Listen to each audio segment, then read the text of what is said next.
Hi, Russ Maines here from Cranial Media. So when you got your education in engineering, science, or liberal arts, or journalism, or something along those lines, nobody probably taught you about how to manage a project very well. There are thousands of books out there on the subject. There's tons of software that people use all the time to help them guide a project. That's good in terms of timelines and schedules. But the thing that really ends up getting missed is people and resource management. And so for me, I like to take a classical approach to all of this by taking my advice from Niccolo Machiavelli. Now, Machiavelli might come across as being one of those ruthless dictators or something along those lines, but I like to consider that to be 500 years of bad press, right? But see, Machiavelli was actually, he's a humanist and a historian. So he had clearly documented all of the cases that he had in order to write this book that everybody refers to as the Machiavellian approach. The name of the book is called The Prince. Okay, so let's take a look at what Machiavelli says about project management. And instead of considering the project a project, let's consider it new territory. Okay? Let's go ahead and take a look and see what he's got to say right now. Okay, so let's get started.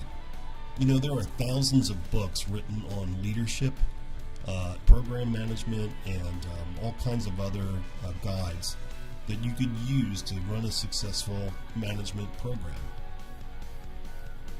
I, however, take a page or two from a classic political treatise from Machiavelli.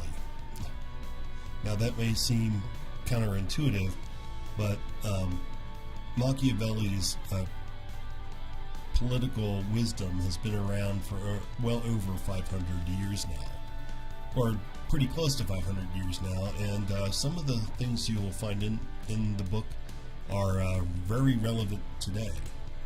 So let's get to know a little bit about Machiavelli and how it can help you. Okay. So Machiavelli, this is Niccolo over here, he was a diplomat, which at the time in the Renaissance was a very dangerous job. And he lived out of Florence. He really loved his city-state of Florence and would do anything to keep it together. And he was a humanist and a historian. His father was a lawyer.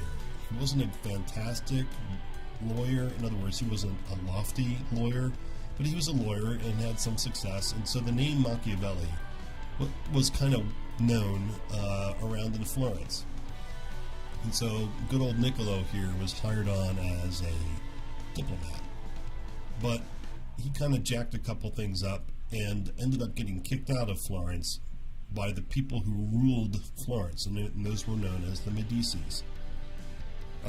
So he wrote a book known as The Prince as a peace offering to the Medici family, roughly in about 1532.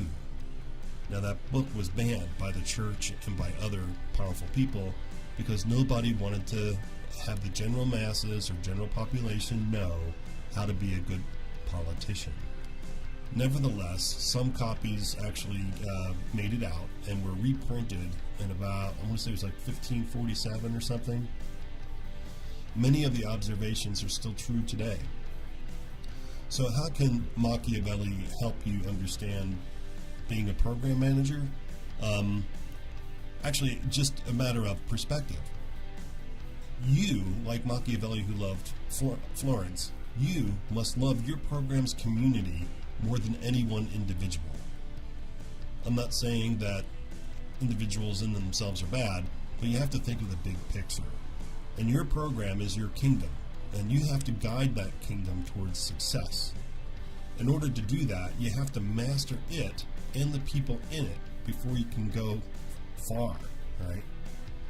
So, in that perspective, your staff are barons, and your command chains, like your boss, those are nobles, and your nobles expect success from you. Your staff may not, but you need your staff in order to get things going and keep things going well. So when you come into your program, let's say you inherited your program, you'll have open allies, cautious allies, resentful adversaries who may have moved into a different department because they didn't like what was going on when you took over, or suck-ups. And these are people who I consider to be passive-aggressive. Essentially what they do is they tell you how awesome they are while they pee on your leg at the same time. So you got to watch out for these guys because they're really good at what they do. And if you listen to them, if you listen to people who give you a lot of praise, chances are they are up to something. So you need to get rid of those people as soon as you possibly can. All right? So those are the Machiavelli's no-kidding perspectives. Now, you also have to take consideration of your program in terms of impact. So let's say you're working for a company and there are several different programs that are going. All those programs compete for the attention of the boss, money, prestige, impact, right? And so if you're smart, you can share some resources and network your programs together and collaborate where they're expedient, but you should also be very careful because other people want to take your lunch or will make you look weak. So success then becomes one of good branding and standing out. And so you must also use, according to Machiavelli here, a combination of force and wisdom in order to do that.